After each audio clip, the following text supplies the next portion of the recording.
ہم حضور کا ذکر کر کے اپنے قلب و نظر کی تسکین کا ساماں کرتے ہیں، اور یقیناً حضور کا ذکر اہل ایمان کے لیے تسکین کا سبب ہے۔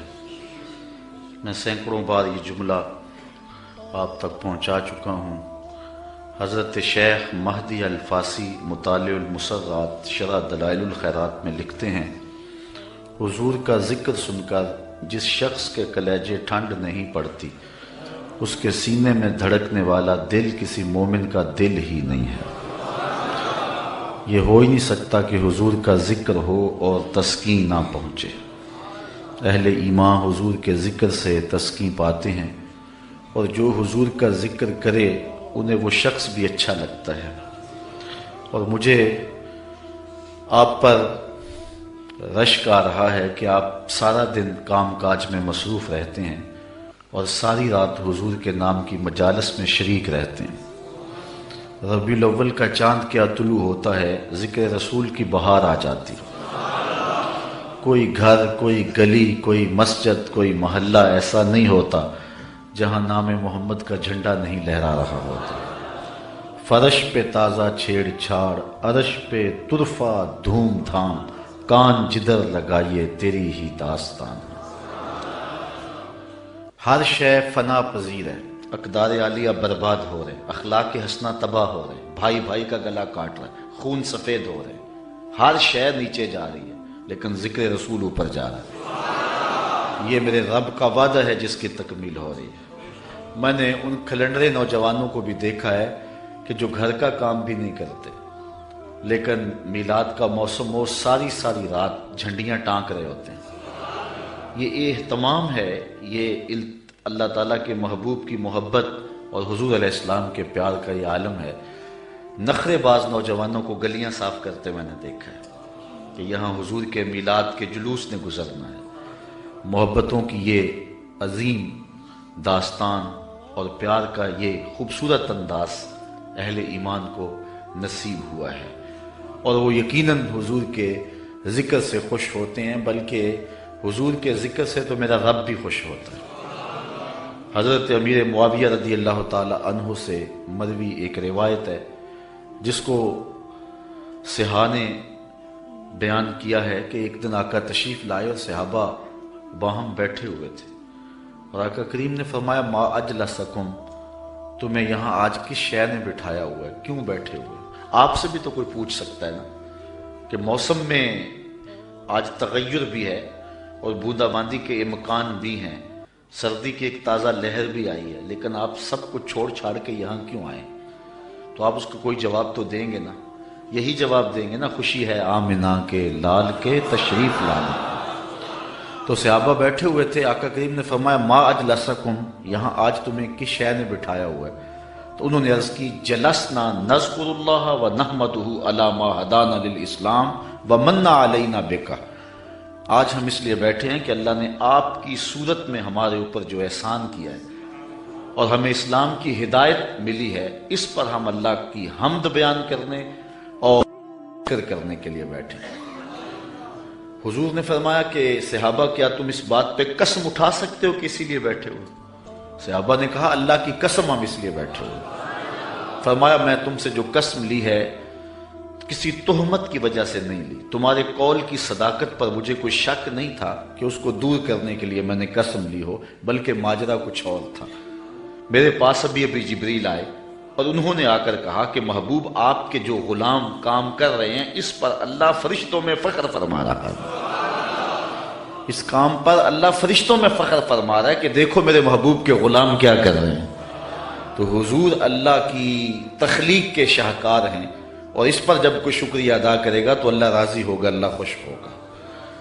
تو آج میں آپ کے سامنے حضور علیہ السلام کے کچھ معجزات بیان کرنے کا ذہن لے کر کے آیا ہوں کہ آؤ آج اس کا ذکر کریں، جس کے ذکر پہ ذکر ختم ہو جاتا ہے، جس کا نام اتنا اونچا ہے، جس کا ذکر اتنا اونچا ہے کہ اونچائیاں پستی میں ڈھلنے لگ جاتی ہیں جب میرے محمد کا نام آتا ہے۔ اللہ اکبر۔ اللہ نے اپنے محبوب کو سر سے لے کر پاؤں تک سراپا معجزہ بنایا ہے، اور حضور علیہ السلام کے ہاتھوں سے، حضور علیہ السلام کی زبان سے